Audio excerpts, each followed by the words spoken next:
So I guess we're going to get started. So this is going to be the last formal panel. We're going to focus on spectatorship and community aspects of competitive play, things like that. Also business. Make sure Marcus can hear you okay. Marcus, Yeah, can you I hear can me? hear you great. You can hear, great. So as a way of launching into this, rather than me introducing you guys, I'm going to ask you just to introduce yourselves and say something about what you do and how you got into competitive gaming at the beginning. So start with Dennis. My name is Dennis Fong. I guess I still go by Thresh. First game that I really played competitively was Doom. So that kind of dates me to 1993, I guess. I actually, competitive gaming really didn't exist didn't exist seriously when I first started playing. I actually fell into it by accident. I didn't know I was particularly good at these games until I really started playing seriously, and I realized that I wasn't losing. I think I won my first tournament in '90, big tournament that was kind of on a LAN type of setup in 1995. It was called Deathmatch 95. It was hosted at Microsoft headquarters. There was like a $10,000 prize and a bunch of other stuff. And basically took it from there to, so that was Doom 2 and Hexen were the games that we played there. And then I moved into Quake when Quake came out. Again, didn't know, I didn't really honestly think there was a future in it. I was basically, when I first started playing, I was basically in like junior high / high school. And then coming out of high school, I wanted to start a company. So I actually started a company right out of high school with my brother. And kind of in the spare time, I was playing these games. And then, of course, the real big break, so to speak, was in 1997, where I won John Carmack's Ferrari in the Quake tournament. And that kind of spawned a bunch of other crazy stuff like sponsorships and whatnot. And right around the same time, coincidentally, maybe a year earlier, the Wall Street Journal, I think I was like 17 at the time, had come over. But they'd called me and said, hey, we're doing a profile on this online gaming thing. It seems to be catching on. I wanted to chat with you about it. So the guy came over. At the time, I had no idea the Wall Street Journal was even important anything. I had no idea what the Wall Street Journal was, frankly. Came over. I had forgotten that I had an interview that day with him. So I was like, hey, come back in an hour. I got to get showered or whatnot. Came back, spent the day with me, ended up writing the whole story about kind of my life because he found it really interesting and the interactions that were going on online around this game. And then ended up being the A1, front of Wall Street Journal with a stenciled drawing of me with my hat. So it was kind of like that plus the Ferrari kind of led to, sponsorships in the six figures for me. And that pretty much launched everything else in my life. So it's very serendipitous, I guess. And what are you doing now? So from there, so that's actually what getting sponsored and making six figures playing games, where I would only play actually an hour or two a day, enabled me to go really start my first company with my brother. So we used that to fund a company called Gamers.com, which we grew to, at its peak, about 140 people. We had raised venture capital money, and then it got acquired. And then since then, I've started a few other companies. One is called Lithium, which is an online community space, not specific to gaming, but it powers the online communities of like Dell, PlayStation, Nintendo, HP, CNET. It's a venture-backed company. We raised about $25 million for that company, and it's about 180 people now in Emeryville. I was the CEO of that company when it first started. And then I left that company to start a company called Xfire, which is an instant messenger for gamers. It's pretty popular right now. About 2.5 years in, Xfire itself got acquired by MTV for over $100 million. That was in 2006. And then I'm now on to my fourth startup called Raptor, which is a social platform for gamers. Okay. Brian. What the hell am I supposed to say after that? Gosh. Don't you make six figures? I thought you did. Oh. Yeah. Well, Lots of fingers after the decimal. Yeah. My name is Brian Thompson. I'm a third-year PhD student here at Stanford. And I am also a competitive soul caliber player, which is the way I like to say it's a niche of a niche of a niche market. But nevertheless fun, and I was considered to be a top player. I competed nationally and internationally and busted my share of heads. No one really cared enough to throw money at me for it, though. And as for how I got in, it was really happenstance. I was always a sort of casual gamer, a bad gamer for most of my life, and then after I went to college, I fell in with some guys who spent way too much time at the arcade, and I followed suit. And next thing I knew, they were telling me, "Oh, you should enter tournaments." I said, "Why?" Because I reached the point where I was beating them, and they were actually really good. And it sort of snowballed from there. Just kept at it. Okay, Marcus, tell us about yourself. Hi, I'm Marcus Graham. I go by djWheat online, and if Dennis is considered like a first-generation gamer, then I'm actually the generation that came after him, because I got into Quake, and then Quake 2 and Quake 3, and Thresh was like one of the guys that I was watching his demos, and I was following what he was doing and how he was playing, when he was in, when he was out, etc. And at that time, pro gaming had shifted from being, it had a very high-profile beginning, and then it started to taper off. And when I was getting back into it, we would go to tournaments as a team of 4 and try to be winning $5,000, maybe $1,000 here and there. But that's kind of how I fell in line with that. But it was about, I was about 20 years old when I realized I'm probably not going to be able to play this game 8 hours a day to be able to compete with like the upcoming players that are coming here. And so for me, I was so passionate about competitive gaming that I had to figure out another way to still be involved. At that point, tournament administration, maybe throwing my own competitions, etc. But it just so happened that I love to get on the microphone. I love to talk about gaming in general. And so from there, I started commentating, these high-profile professional gaming matches, and everything sort of kind of fell in line after that, the domino effect. I found myself suddenly headed overseas to do anywhere from like 8 to 10 competitions a year, and I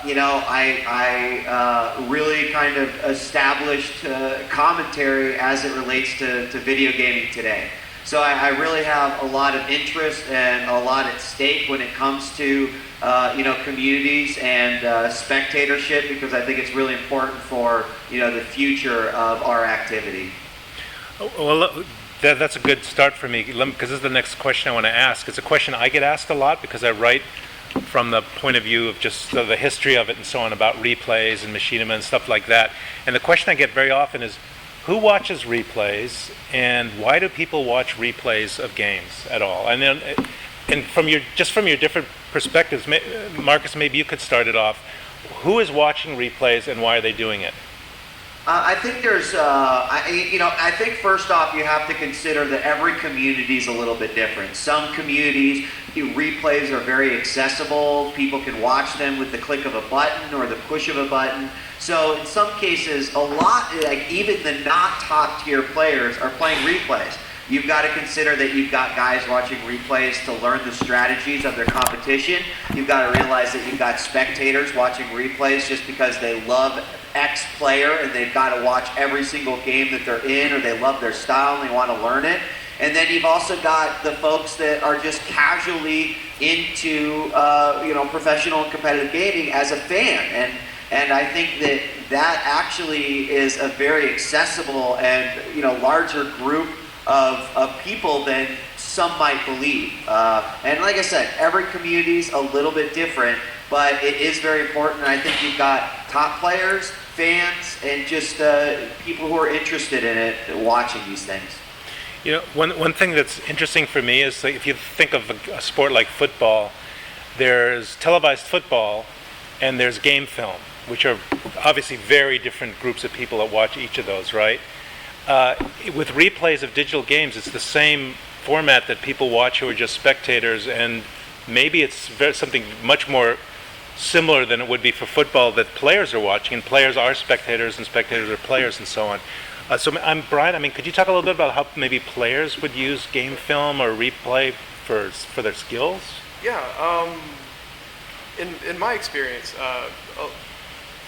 in fighting games generally, a lot of match videos are produced and uploaded to the internet. People watch them, I think, in the hopes of scouting opponents, learning their tendencies, or finding ways to, I guess, stealing strategies. I think this is useless. You really can't learn a whole lot about the way a person plays by watching a video. You can't say, oh, well, you know, I've seen your videos, I know I can defeat you. Those are some famous last words. And so for me, at any rate, I watch videos, I watch myself to learn my own bad habits. That's useful to me. I watch other people because I want to see them fail, because I don't like them. And occasionally I actually do root for some people, very close friends, blood relatives, that kind of thing. But by and large, it's much more for entertainment purposes for me. And actually, something that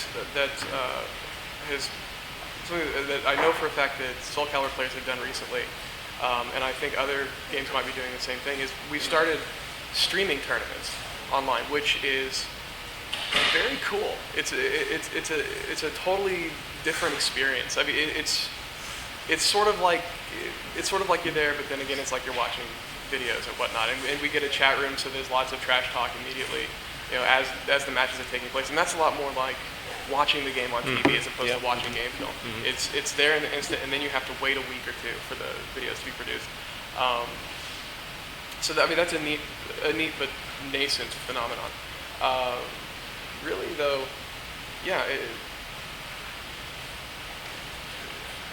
As far as very good players, you know, to my knowledge, they don't use videos as training aids all that much. It's really you watch for the joy of watching. You have a rooting interest.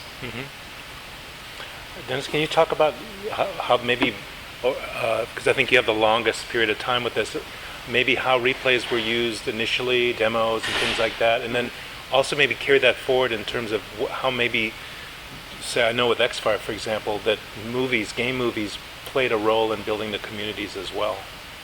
So, I mean, interesting thing is, I've kind of been, you know, of the three categories, you know, fans, you know, players, competitive player, you know, I'm all of them, because my gaming habits and behaviors have changed over time. So, you know, I actually agree with Brian. When I used to compete in games like Quake, Quake 2, etc., I actually didn't really find any value in watching replays of my opponents, because I learn more by playing against someone than I do watching someone play. But you know, I'm a more casual player in other types of games. So, you know, as like right now, as an example, the office. So we have about 30 people at my company, Raptor, and we were trying to find a game where we were all in relatively equal footing, so to speak. And obviously, we couldn't pick a first-person shooter because I would just dominate everyone. And so we we were rewinding back in history because we have a lot of people that are older at the company, you know, mid-30s to late 30s to younger. So we kept rewinding back, saying, okay, we need to find a game where everyone's kind of played it. And where we ended up was at StarCraft. And so we all started playing StarCraft. I don't play it very seriously. I'm a very ultra competitive person. So I hate to lose, but I'm not kind of in the competitive mindset when I'm playing StarCraft. And so in that case, actually, I do watch some of the replays of the guys in Korea, you know, the famous players, to, number one, learn from what they're doing, because, you know, they've invested thousands and thousands of hours, and I don't have the time anymore to do that. So I watch it to learn kind of how they're controlling their units and whatnot. But I also watch it just to appreciate the skill level, because I'm like, there's no way without putting in thousands of hours I can get to that level of skill. So I actually appreciate watching that stuff as a spectator. I never had that when I was playing Quake, because frankly I didn't think that there was anyone that was better than me, and so I didn't really have that much to learn. And when I played someone, the way my brain naturally works is that anytime someone does something to me, pulls off a move or whatever, I just kind of naturally file it away into and what I mean by that is basically that person and no other person will ever be able to do that same trick to me, but I can then also use it against other people. And that's so I actually learn more as a sponge, where I'm just playing all type of people and I'm just filing it away. So watching something doesn't really help that, because I actually need to experience it myself.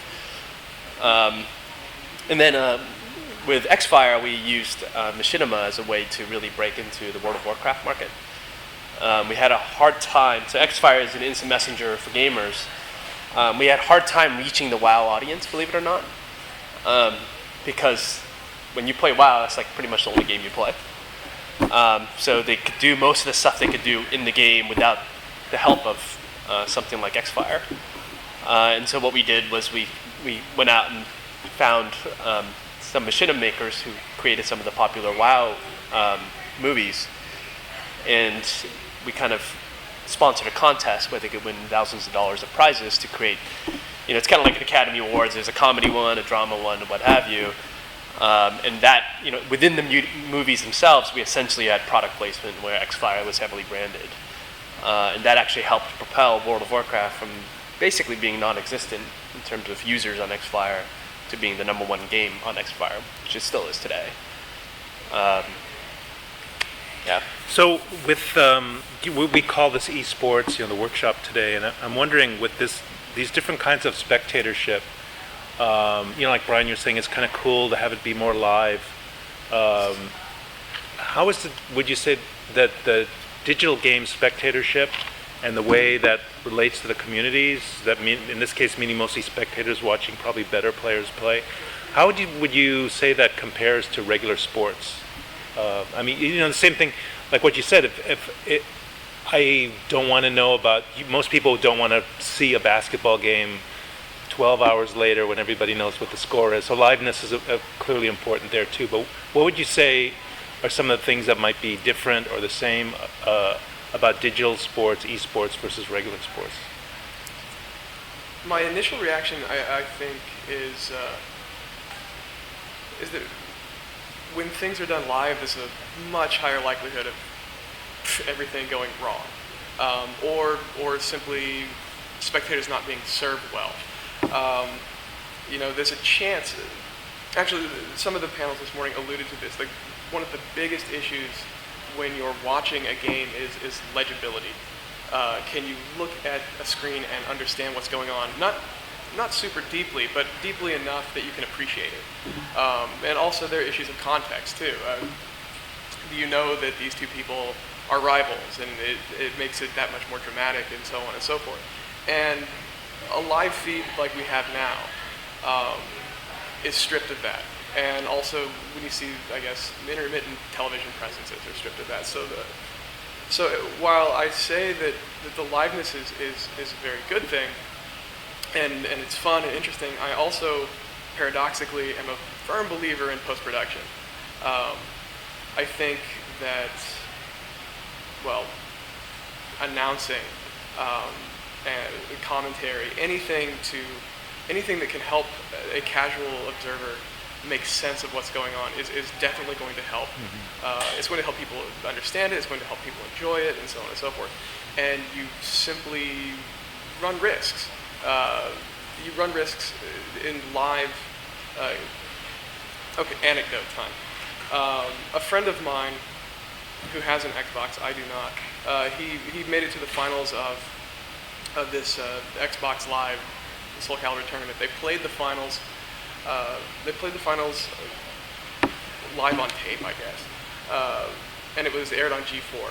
They had an announcer who knew basically nothing about the game, and I actually turned it off. I couldn't watch it because it wasn't even that there were things that were factually wrong that annoyed me as a hardcore nerd, but rather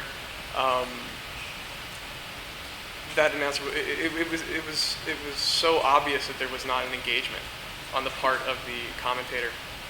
that it really served as a barrier, in fact, to understanding. Whereas, with live televised sports, you have people on the fly who are commenting and they know what's going on. And until and unless we can get that, it's really perilous. So Marcus, how do you deal with some of these things? How do you make the live experience for the spectators interesting and make it so that they can understand what's going on? Well, that's kind of what I've spent the last 6 years doing, in my opinion, because, while Brian brings up some valid points, a lot of this stuff has been addressed. For example, what Brian mentioned about the Soul Calibur 4 tournament and the announcer not knowing, what he was talking about. Yeah, that's a problem, because for even an uneducated gamer about that game, they're not learning anything. They're not gaining anything from that exchange. And so that's one of the reasons why I spent 6 years trying to find the premier people in their games and to combine not only entertainment and a commentary of the action, but also an educational experience. The best example that I can give is there is a commentator called, his name is Nick Tasteless Plot, and he does StarCraft, and the guy is a StarCraft genius. He blows me away. He's also incredibly entertaining. But what Tasteless doesn't have is he doesn't exactly have that ability to bring a broadcast down to someone's level that has never seen StarCraft before. And so my favorite matchup of all time is to broadcast with Tasteless, because what I feel is accomplished is he serves a hardcore community who already realizes what's going on, but you also have an individual who's looking at the macro perspective of this pro gaming, experience. And that is what is important. If you can convey the macro of what is going on, then people will get interested. I've seen the streets of New York filled up with people that have turned their heads over to a Quake 3 screen and gone, wow, this is really interesting, and watched through an entire set of 3 matches because there was commentary with it, because that there was something associated with that. But to get back to the original question, which is doing it live, it's absolutely imperative. And I have to say that in CGS, Championship Gaming Series credit, although they are no longer a functional business and operating, Michael Burks and the rest of the DirecTV folks spent a year and a half researching how to pull off video games as a sporting event. And they dealt with things like, controllers and resolutions, changing from TV to peripherals and flow. And I did 80 live 3-hour shows with those guys. It was no different than Monday Night Football. Problems do happen, things do occur, but it is important. And online live is even more important, because you service not only a hardcore community, but also a casual community that can, come in and not feel obligated to watch or enjoy and be on their merry way. But it's absolutely important from my perspective. And do you feel a need to what extent do you feel a need to explain to people what's going on in a way that would be, in a way that addresses a more casual kind of viewer, or is it? You'd be surprised. It all comes down to a style of commentating. You can explain the action, and you can be talking about in-depth, strategies. You could also say, by the way, that red armor he picked up just gave him 100 points of armor, and he's really going to be stacked up for the next fight. It means he's going to take less damage. That took 10 seconds. A lot of people that watch already knew that, but for the small number of people that didn't, they suddenly walk away, as Dennis said, they walk away with that little bit of knowledge, and you pick that up over time. It's no different than, do you really know all of the rules and intricacy of football or basketball, or maybe if you're a super duper hardcore fan, but the general millions of people know that you throw it in the basket and you get points and this is exciting. But there's so many things that they don't know, they still enjoy the game. Dennis, did you ever have anybody come up to you, sort of a fan or somebody like that, and talk to you about what they got from their replays of your games? I mean, do you ever have somebody sort of describe you to you about in terms of what they saw in replays? Of course, they have Yeah. to. I mean, it even happens today. Mm-hmm. The interesting thing is, at least for first-person shooters, which I play, people watch it generally through your eyes. Mm-hmm. It's a point of view demo. And my style, I always say is, so the way my brain naturally works is it basically incorporates a lot of game theory just automatically. So I'm assessing different situations kind of on the fly without having to use any brain power to think about it. So I'm always thinking ahead of my opponents. So I actually rely a lot more on strategy and tactics than I do about reflexes. And so, and they coined a term around it back when I used to play. They called it Thresh ESP because it seemed like I always knew where my opponents were doing, what they were thinking, even before they thought it. So when you watch a game through my eyes, the game looks really simple, and it makes my opponent look really bad. So I was undefeated. I didn't lose a tournament for 5 years when I was playing. And people would say, so they would watch my demos, and some people would be like, "Oh, I can crush you. Your opponent just really sucked." And they're just discrediting my opponents, which is why actually in a lot of interviews I've been like, "Look, the score doesn't reflect how good that person was. It's just if you're at the upper echelons of play, you can dominate a game from a score perspective. And it doesn't match up with necessarily the skills." So, as an example, in the tournament where I won the Ferrari, there was a guy who, leading into the tournament, I was kind of the favorite going in from the West Coast, and there was a guy named Entropy who was the Thresh of the East Coast that was kind of highly touted coming in. We ended up meeting each other in the finals, and I beat him 13 to -1. And so, kind of a lot of the East Coast fans of Entropy felt like he really let them down. And the score again doesn't reflect that it was actually a pretty close game. It's just once I got control of the map, it was pretty much game over. I had to make a mistake to lose the game at that point. So I think that's partly why watching replays when you're a competitive gamer already doesn't actually add that much value, because it's very hard to discern exactly what's going on without actually experiencing it yourself. The other thing is I was actually reading a magazine article on a flight the other day, and I found it pretty interesting that certain arenas actually hire like a super fan to be in the stands to just be basically being the super fan, right? And they paid this guy a lot of money, and he's not just to one team. He just travels all over and is a super fan of many different teams. And the interesting thing I read in the article was that they pay him because he goes wild. He starts chants. He does all these crazy antics. And what they said is that watching the game and being there is actually part of the experience, and being part of the fans and the cheering and the live aspect of it is all part of the entertainment. So even if your home team is losing, you could still have a good time if he happened to get you really excited around him, and you just remember this crazy fan that was sitting near you doing all these cool stuff, right, and getting people involved. And the other thing that I thought was interesting was that it said that basically he gives, everyone when they're at these games, they get pretty excited, but you're naturally a little shy, because you don't want to be like out there screaming, at the top of your lungs. And he kind of gives you an excuse to let loose. So he kind of gives people the excuse to basically have fun. And I thought that was pretty interesting as well. So I just wanted to add something real quick. Sure, go ahead. No, absolutely, yeah. This really ties into how I ended up Sure. gaming. So the first experience I had with any competitive gaming, I'm going to start, was I watched a demo of Dennis's in like 1999. My stepbrother and a friend, them playing a guy from the UK on Edge, and he killed him.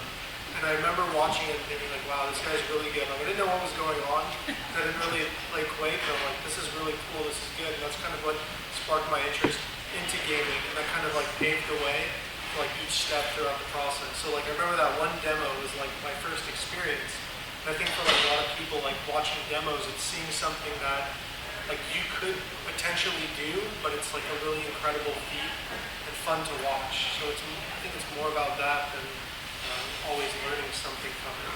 So you thought it was cool even though you hadn't played the game at all. That's what you just said, right? So I didn't really play Quake 2. I knew what the edge was, I knew what a hook was and all that stuff, and I was like, oh, this is pretty he's from America. Awesome. This guy's not. That's what it was. Yeah. Well, and I mean, the guy speaking right now has moments of those of his own. You know, whether it's WCG 2004, you know, triple overtime, or you know, the 4 kills behind the box. Like, you know, as Dave says, that got him in. That created this superstar out of gaming, and now Dave has videos that are creating the future superstars of gaming. You know, because they're like, my God, that's so cool. I'm going to do that too. You know, it's an important cycle, I think. I think also what it teaches you to have a really good commentator. It teaches you and allows you to really appreciate what's going on. Even if you know the game, you know, when I watch some of these StarCraft replays and I've listened to Tasteless commentate on some of these things, you know, he'll scream because he's so excited about something that, you know, and maybe if I was just watching it by myself without the commentating, I'd just be like, oh yeah, that was pretty cool. But just him screaming and getting super excited about it gets me really super excited as well. So, I mean, I think there's a lot to be said for really good commentating. And there's a reason why all the popular pro sports have commentators that are paid tens of millions of dollars to do that job. I have to say, I was at WCG 2004, not on the main floor, but the other room where they had the overflow, and I was there with both of my sons, and I saw that Counter-Strike thing going on, and I had to turn to I'm embarrassed to admit this publicly, but I had to turn to my sons and said, what just happened? Because I'm not really that much of a Counter-Strike player. But what this brings up, all this talk about, you know, excitement and spectatorship and so on, kind of leads me to the next question being, how much is possible? I mean, where do you think we're going to be going in terms of building communities to the point that we will have large groups of spectators, where people will be fairly clued into things, that there might be televised esports? We talked about that a little bit this morning, but we're hitting it now from a slightly different perspective. And I just wanted to know what you guys think the possibilities and limitations of spectatorship for digital games might be. Whoever wants to speak.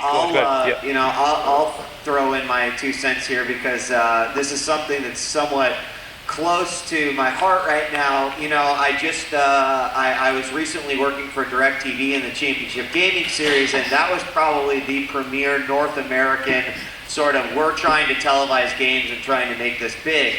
And, you know, I had a lot of belief. Obviously, I didn't agree with everything that they did, and I wanted to help be a part of making that better. But, you know, experiencing that rough river raft ride down the rapids, you know, taught me a lot and allowed me to look at my past experience as well as that to see, you know, where this is going to go in the future. And of nearly everything that was ever been done on television here in the United States, you know, barring something like the WCG Ultimate Gamer, there's always been more prospects and more numbers of people watching when it comes to online viewing. And so I'm not sure that we are quite ready for, you know, gaming on television the way that a lot of us believe that it should be on television. Not to say that it can't be done, but it just seems like a majority of the audience, you know, their excitement, their being in the stadium is like sitting in a chat room typing LOL or exclamation points when like an awesome mid-air rocket happens, you know, like that. And I've seen it. I cast a Quake game, the most amazing play happens, and the chat room like explodes, and that's the equivalent of like cheering in a coliseum. And it's so like it's almost like we are destined to have to go forward with the fact that it is digital gaming, and these guys consume it digitally, and that doesn't necessarily mean via television. And so I think that everyone's trying to figure out, like, how do we create this happy medium that's split right down the middle, where we can start to carve things and to mold things towards television, but still appeal to a large audience that will consume it, you know, online. I'm not sure, actually, if it will ever really be successful in North America as compared to, say, Korea. I think just the stigma around gaming, you know, until that really goes away, there's always going to be some issues. I mean, it was the case 10 years ago, and it's still the case today. I mean, it's getting better, and it's becoming more mainstream, but there is undeniably still kind of that perception that gaming is kind of, it's not good for you. It's, you're addicted to it, and you're a basement dweller. It's for geeks.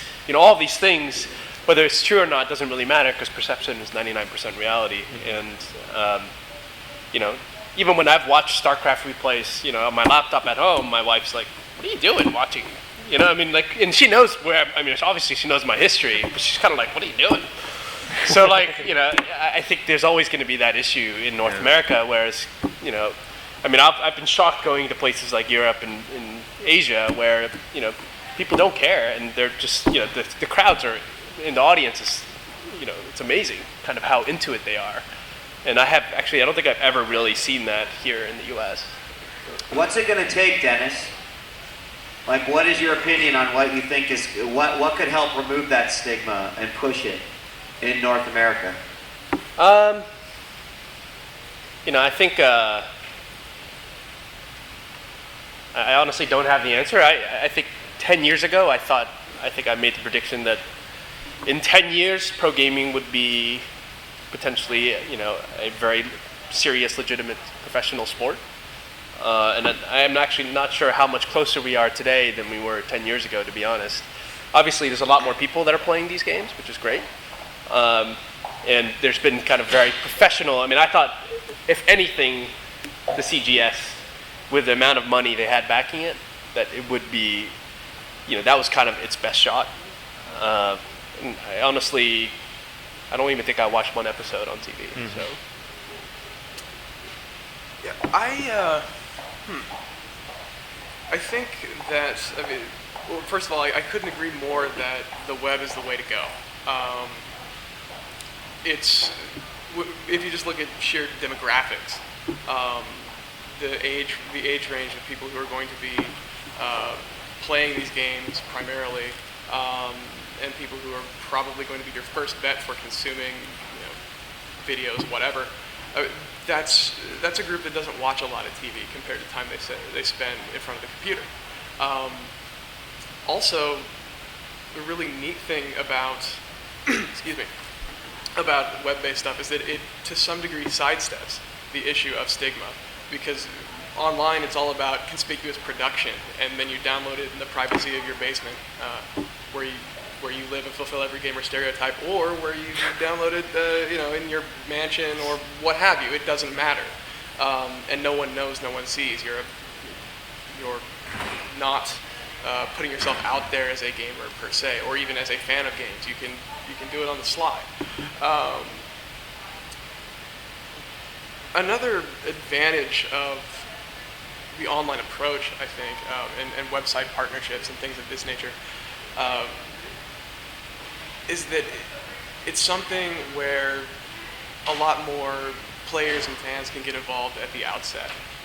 There seems to be a culture within gaming communities of waiting for the white knight to come in and save us and drop a bunch of sponsorship money on this or do that. For one, there's never a guarantee that someone's going to come in and save you. And for another, the people that do come in and do the saving are very cognizant of the power differential that their money creates.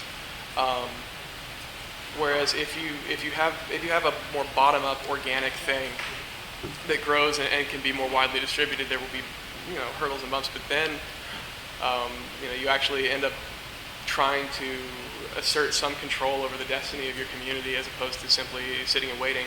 And if the money does come knocking later, you can say, well, we have an infrastructure in place, we have an audience in place, we have all of these things, and that gives you a little bit of leverage to push back and maybe preserve to some degree the integrity of your competitive environment. I don't know. Well, I also think I've seen a lot of the leagues. Certainly, I can think of one which no longer exists, but the Cyberathleticism Professional League, where they care more about promoting the league itself rather than the players.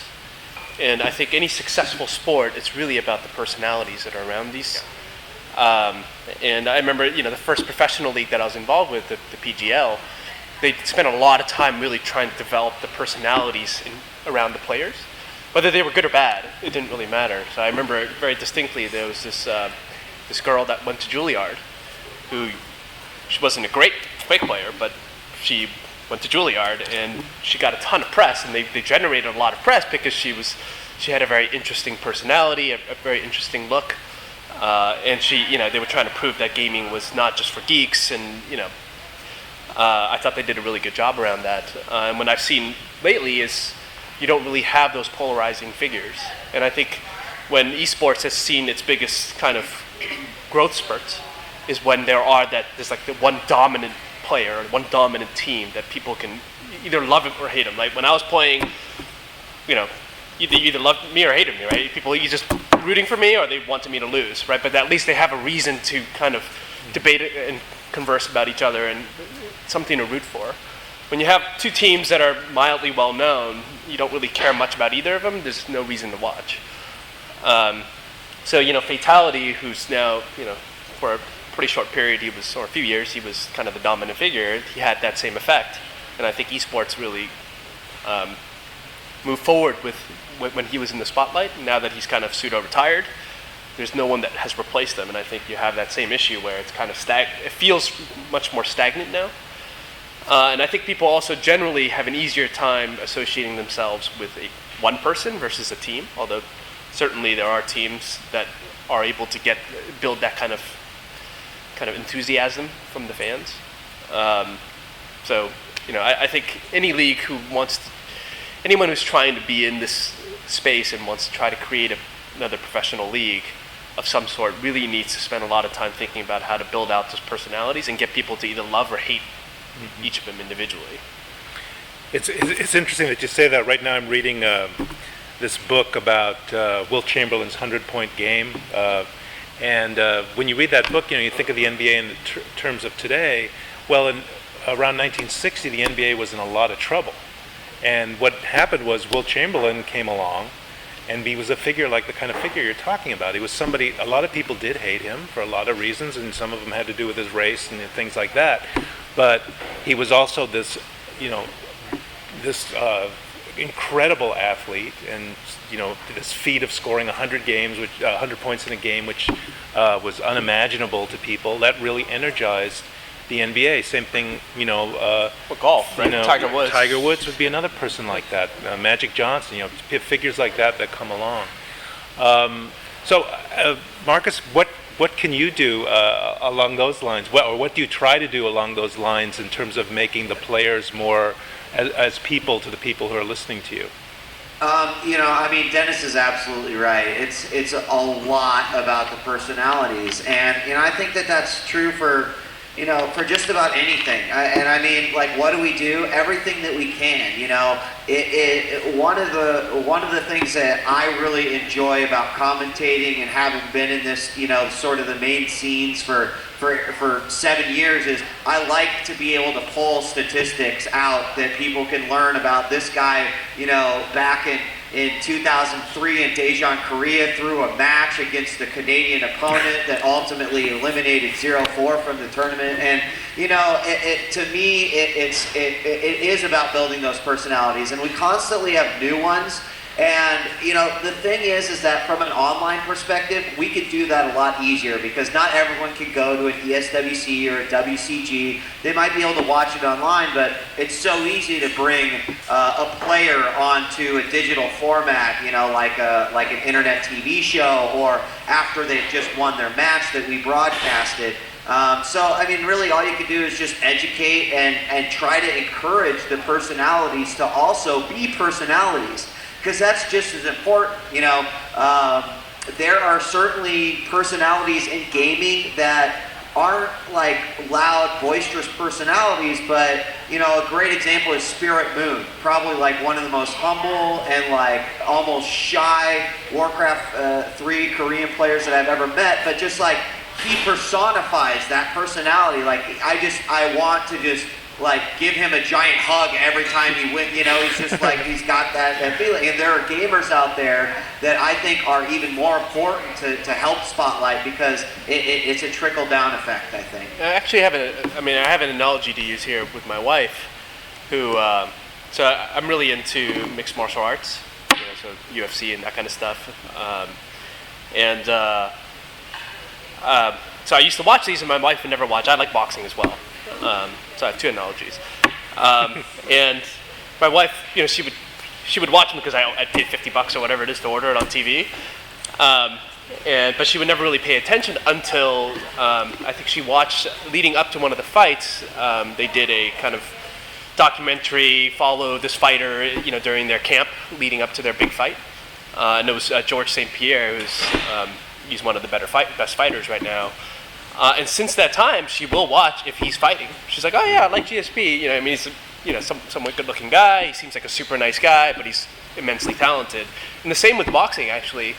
It was actually really interesting. HBO now does a lot of the 24/7. So like in the recent Pacquiao-Hatton fight, they actually have a series of stuff where they follow their camps, each of the fighters' camps, kind of training camps for a few weeks leading up to the actual fight, all the way up to fight day.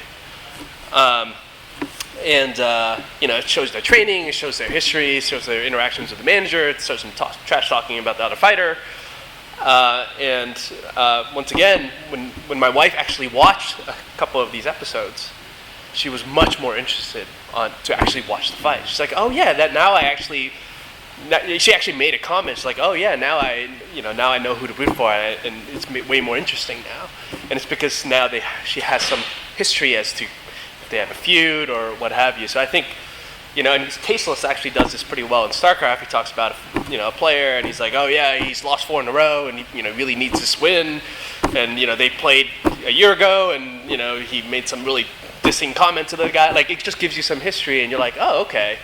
I understand the context. The game is larger than just the game itself. There's kind of someone's 2 real lives that are associated with this.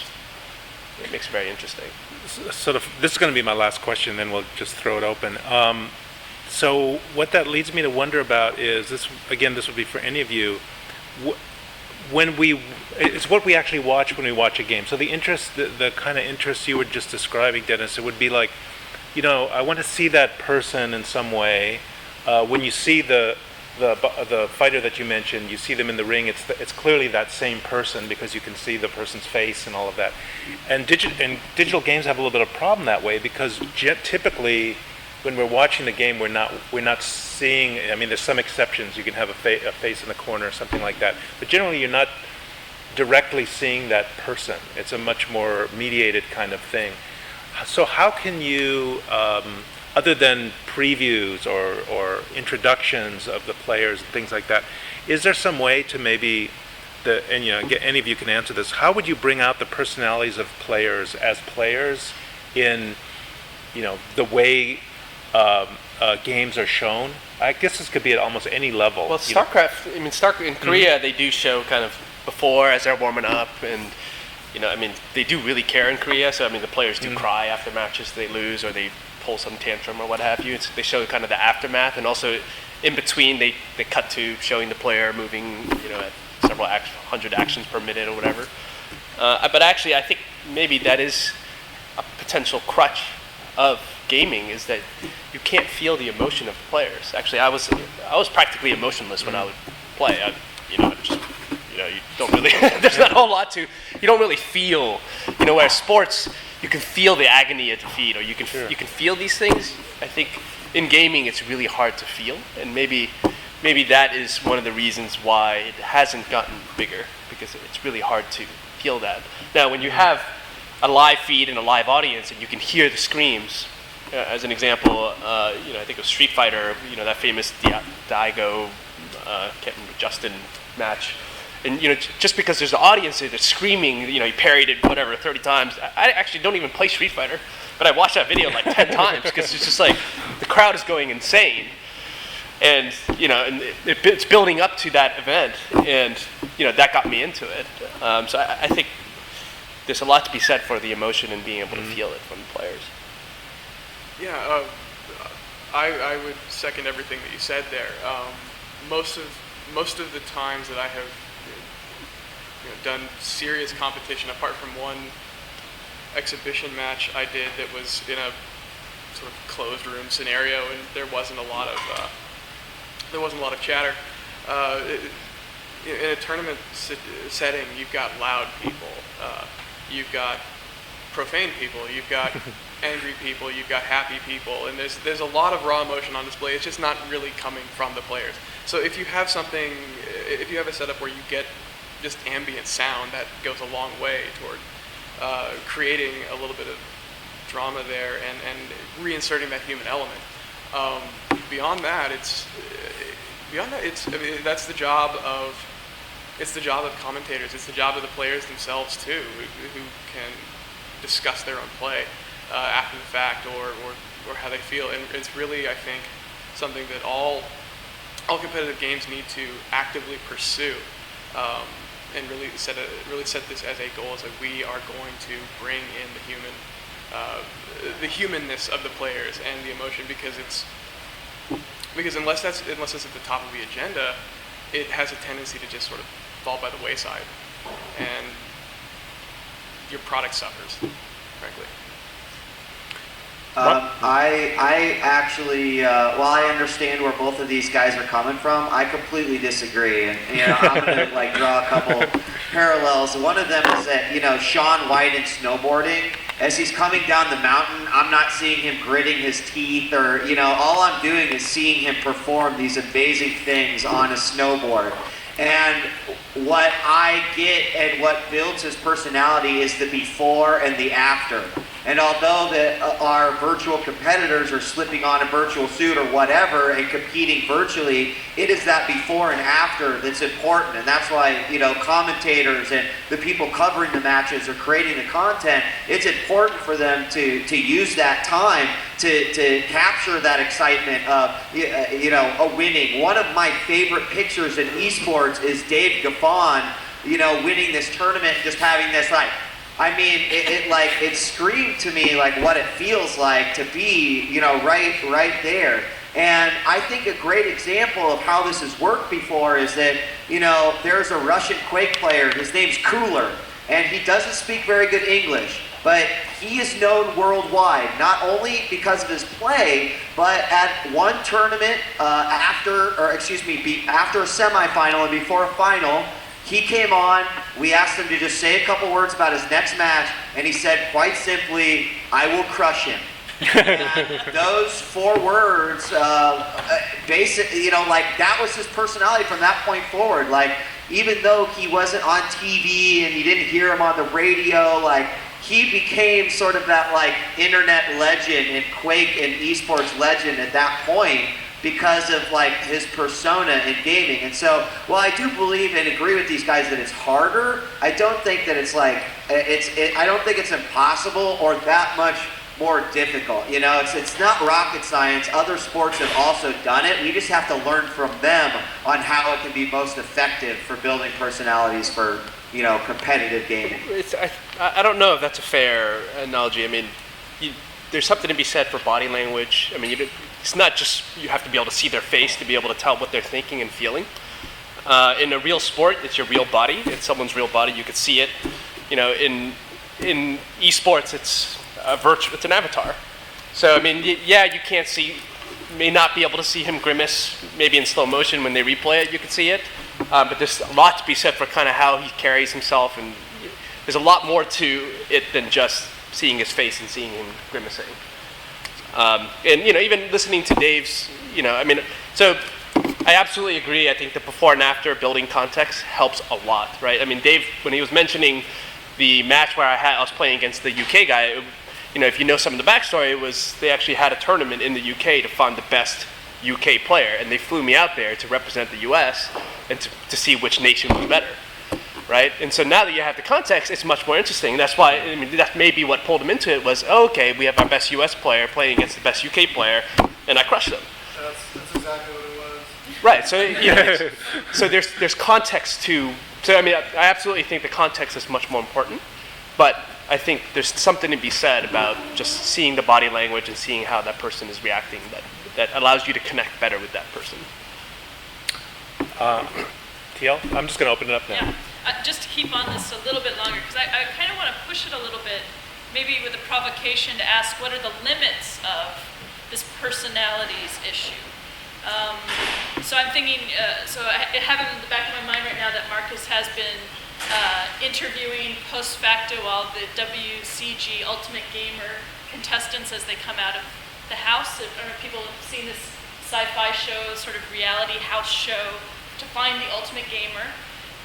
And sort of some of the stuff CGS did in terms of showcasing personalities. And it seemed to me that at times in maybe the more hardcore pockets of the community, there's some resistance to that. It's sometimes seen as inauthentic or not real enough, or maybe I'm overreading, but I guess maybe it ties us back to that conversation earlier too about sort of the hardcore pockets of the scene, and then this more general audience also trying to get pulled in. And I just wonder, so are there limits to pursuing personalities and kind of foregrounding the athletes themselves? Is there a place where it sort of doesn't fit or doesn't jive with the actual community? Well, I think doing an interview after the fact is very limiting in and of itself, right? Because it truly isn't authentic.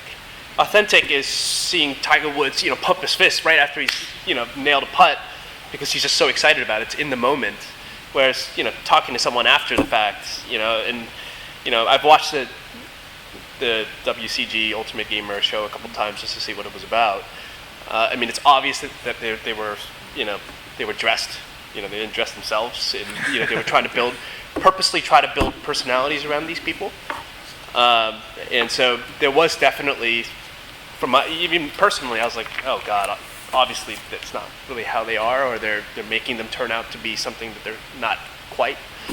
So that's just my personal opinion. There's not. I don't know if I would say limits to how they would be brought up, but I guess there are limits to good taste, and a lot of it has to do with stylistic elements that are incorporated into these things. At least in the circles in which I run, there are a lot of outsized personalities. There are plenty of people who will hop up after a match and tell someone that they're garbage and bury me in the ground for 100 years and I'd get out the next day and still kill you. That kind of thing. And those are fun little comments and whatever. Well, no, they're actually quite serious. But all that to say is that there are people who can be a little larger than life. There are people who are sort of quiet and nice and humble and all that. And that works.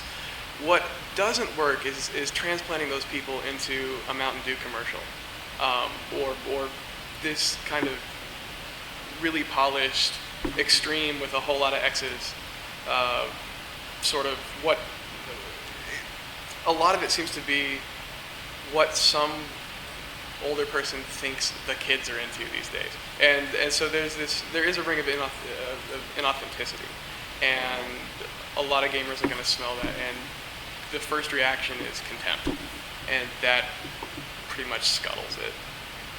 Although gamers, they're very anti-corporate, but they're also very cynical, which I think really works against the community often, is that they're not initially supportive necessarily of the people that are doing well. They actually have a negative reaction. So I'm sure that has some impact on the viability of esports as a whole. Some of these issues also came up, I just point out, because I'm sure I'm the only one old enough here to remember this, with the Olympics coverage. Originally, when I was a kid, when you watched the ski jump competition, you watched 200 jumps. You watched every single jump off the platform. And somebody figured out at ABC that not everybody wants to, watch that. They want to, so they started coming up. If you look at it now, there are all these profiles leading in. You might see the winner and the American competitors, and that's it. Because they've basically taken this slice. They've decided we're going to get the most bang for the buck in terms of the demographics we'd like to get to watch the show, and they've taken it out. So, and they've pushed the really detailed coverage maybe off of the main network to some ESPN4 or something like that, where you can watch everything. So that, I think the same issues come up in televised sports as well. I think it's part of what I'm still trying to think through and wrestling with is that relationship between the hardcore esports community and more casual players who are maybe sort of dipping their toe in, and are these sort of reconcilable, or will the accommodations that are made in one way satisfy or disgruntle the existing base of spectators? I don't think that this problem exists in traditional sports. I guess I'm not quite sure I understand, because I think that in one case, yes, a hardcore member is going to be okay watching a Counter-Strike match on HLTV with like some audio commentary. On the other hand, there's probably a lot more people that you could reach if you were professionally producing something that was, inserting cuts of the teams after they won each round, or in a one-on-one situation, you picture the person's face as, Ronald Rambo Kim is going into, to clutch a bomb site or something like that.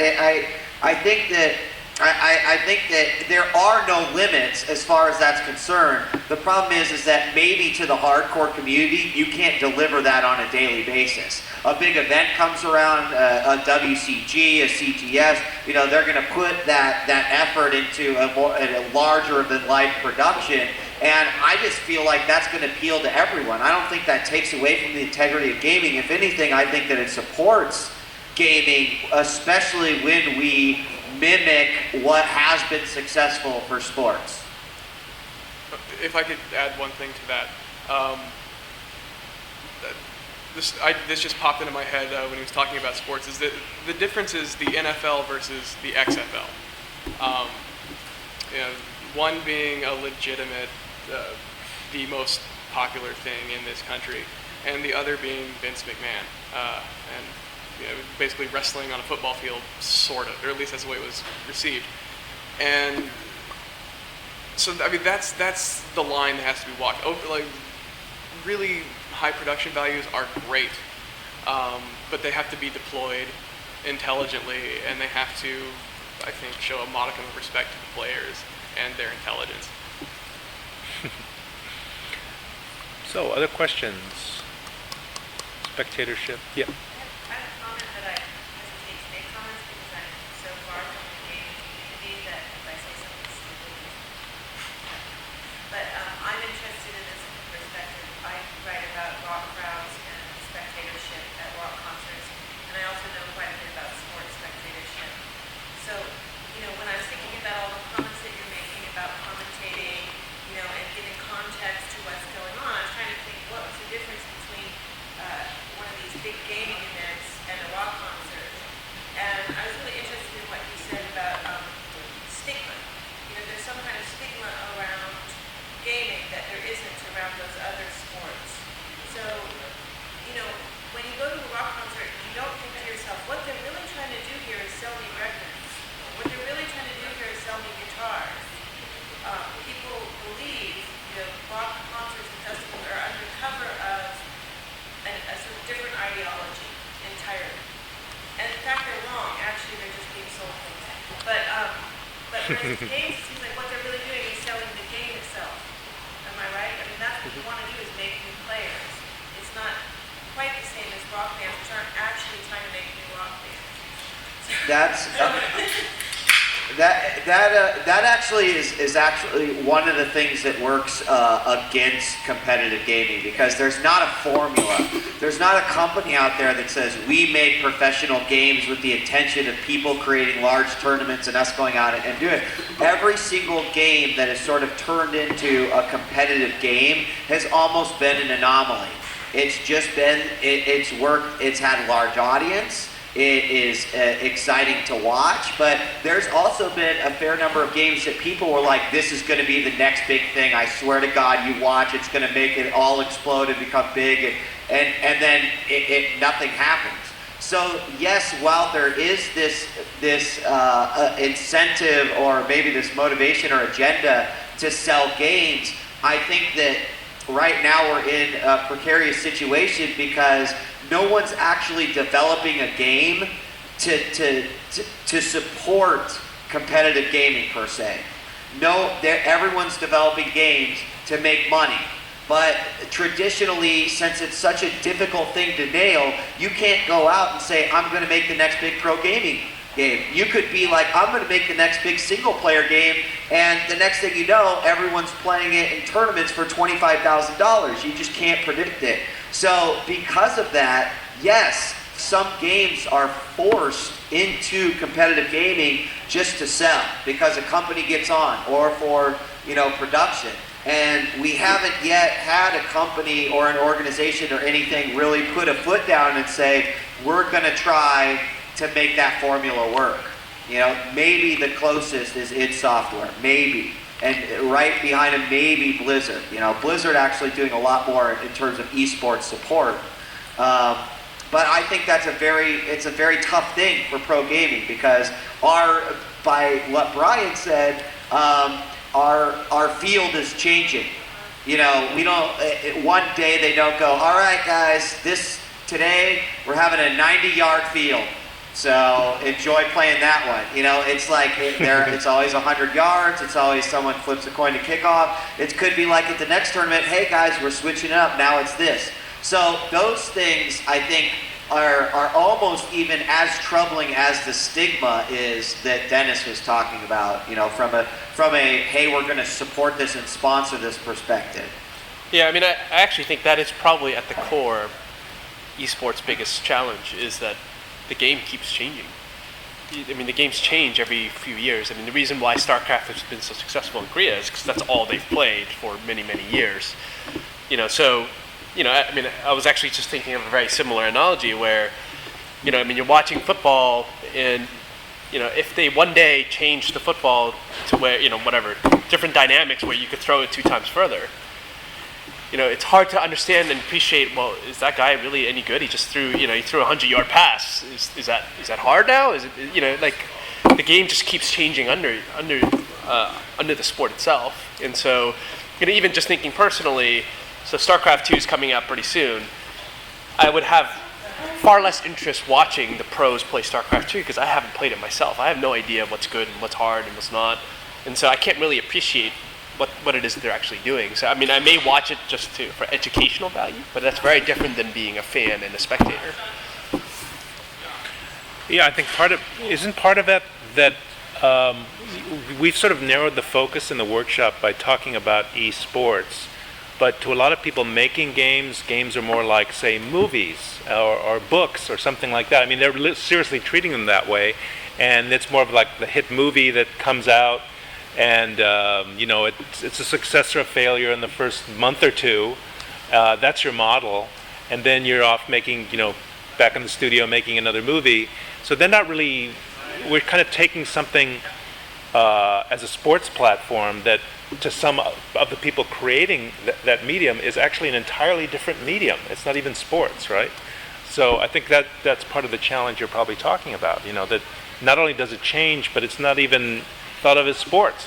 And there's many different niches as well, right? I mean, I can honestly say I've never watched a Soul Calibur tournament.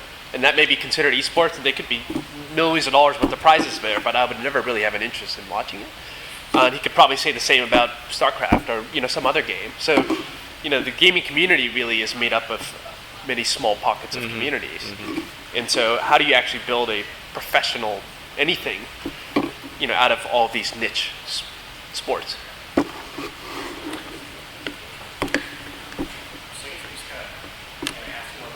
Oh, Matt, could you talk loud to this because Marcus has to hear it. So I'm going to build off what you were just saying a second ago about how you're not really interested in seeing competitive StarCraft 2 tournaments and you play the game yourself.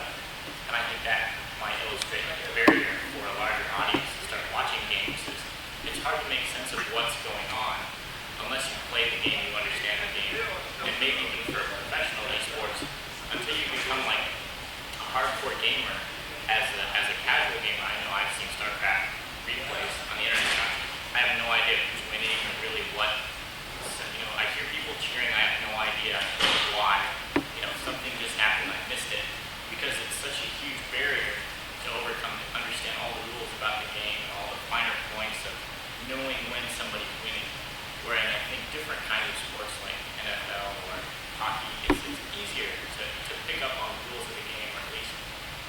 sense of who's winning and what's happening because there's a lot of physical movements and you can track players.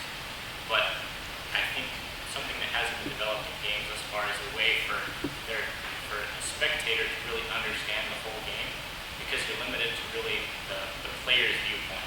Whether it's a first-person shooter and as a spectator you're watching what the different people see on their screens, or in a real-time strategy game you're watching what the players are seeing as they're moving troops around.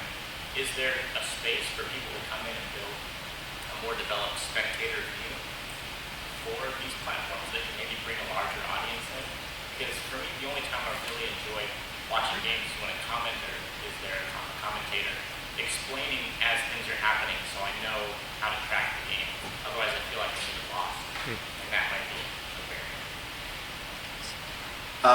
I wouldn't mind jumping in on this one. I want to first say something, what you said about understanding the game.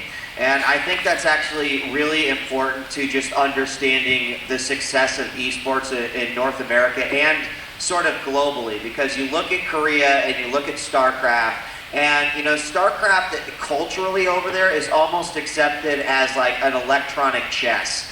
And culturally, a lot of people just related with that. And how they learned it, I'm not even quite sure, because it is a tough game to learn.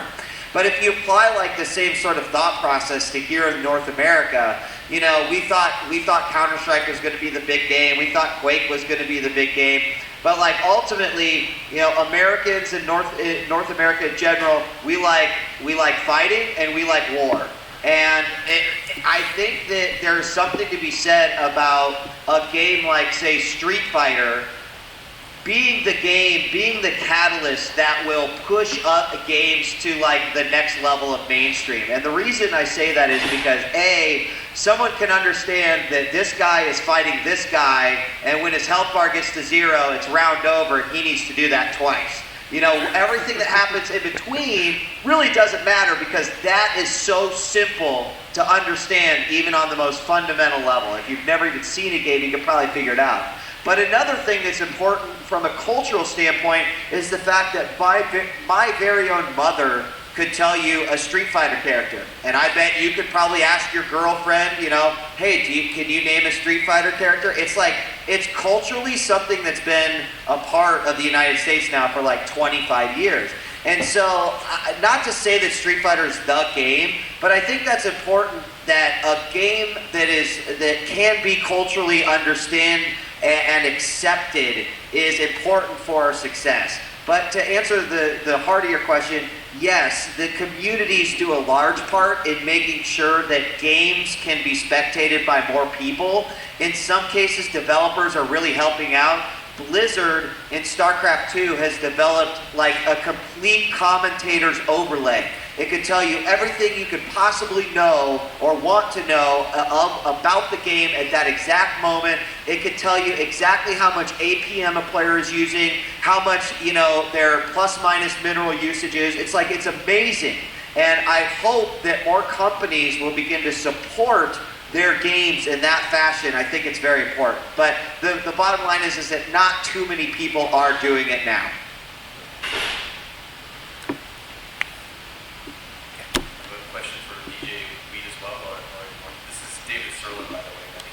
Hey man, how's it going? So you said before that no one is really making a game specifically to be a pro game. It just kind of happens accidentally. So yeah. If you were in charge of making such a game, what properties should it have? Like, are there any kind of restrictions on gameplay that it just must be a certain way to have a chance of succeeding? Honestly, David, I feel like if I knew that answer, then I would be, I would be Mr. Moneybags right now. I think you might have a notion of it. You might have some idea. Well, right. It really depends first off the genre, because we could be talking about an RTS or a fighting game or an FPS, but I think at the heart, every single like game that sort of made it big seems to have, it's more or less like a flower. And when the game first comes out, it's just like a bulb. And as people keep playing the game, like pedals start coming out, and like it's unearthing these multiple layers of, you know, of gaming. And that's why we saw and see the metagame of these games changing. That's why StarCraft has lasted as long as it has in Korea. That's why the Quake players of today are a lot different than the Quake players of yesteryear. I'm sure that's why, and you can relate to this, the metagames of fighting games, you know, change a lot in the tier listing of characters. And like, even if you could say, well, it's got to have a rocket launcher and they've got to be able to jump, like, I don't think you can do that. I think that you've got to just like take a huge step back and say, it's got to have like that layer that keeps unfolding as people continue to play it. Because I think ultimately that seems to be the thing that's keeping the communities like interested in these games. And if we don't have the communities to back the games, then how are we ever going to make it big in the first place? What about playtime? Like a game of Street Fighter takes 2 minutes or 3 minutes or something. A game of StarCraft can take 30 minutes or 40 minutes. I think that that's definitely, you know, that's definitely something I personally would think about, because I like being able to sit down and play Street Fighter 4 on Xbox Live for like 20 minutes at a time. But, you know, then on the flip side, you've got hundreds of thousands of people playing Dota for like hour and a half games, you know, and I'm like, holy mackerel, you know, and people are commentating these and watching and spectating them. So, you know, that part of the formula, you kind of got to throw out the window, because it's worked with Counter-Strike and Quake, which is 15 minutes, sometimes 10, and Street Fighter could be like 90 seconds, you know. I've seen matches end that quickly. So I don't know if that's truly something that could be factored into the formula. Maybe the answer is nobody knows anything. You know, I wish I knew. Well, I think in general, the most successful games are really simple at the core, and they're really hard to master, right? StarCraft simple at the core. It's actually relatively simple. I mean, it's relatively simple. I mean, it's certainly way more complex than any of the other popular games that are out there. But you take a game like Quake or even Street Fighter. I mean, you punch a few buttons, you could still win. You know, in Quake, it's basically two guys. You know, and yes, there were 7 weapons for Quake that you could use, but there were only 2 that were worth using. And so it actually was pretty simple, and people started inventing all these crazy things like rocket jumping and all these other things, you know, things that are hard to master, right? That when you first start playing, you would never even think about doing. And you know, you look at any of the sports; they're all very, very simple, right? It's basketball, it's, you know, a ball thrown into a hoop, right? And there's just some rules around it. Tennis is 2 guys with a racket hitting a ball over it. I mean, they're all really, really simple, but it's, you know, where you actually can appreciate what the players are doing is when you're like, holy crap, I didn't even think that was possible. Or I didn't even think, you know, they invented something that was so unique. Or they're you know, it's like, how can you dominate? How did Roger Federer dominate for so long in tennis? It's like, that's when you're like, wow, there's got to be something there. How does Tiger Woods always slip that putt when he needs to? It's like, you know, they know that it's something they aspire to be, but maybe they know it's unreachable, but at least they can try to get there. So we've got, we're just past 3 o'clock, which was our closing time. So I think, thanks very much to the panel for this, and we're going to take a little break now, right? Yeah, We're going to take a little break. We wish we could hand you some coffee and a muffin over the internet lines, Marcus, but you're just going to get thanks instead. And look forward to listening to your next shoutcast. Thanks for having me, everyone. I really appreciate it. Sure.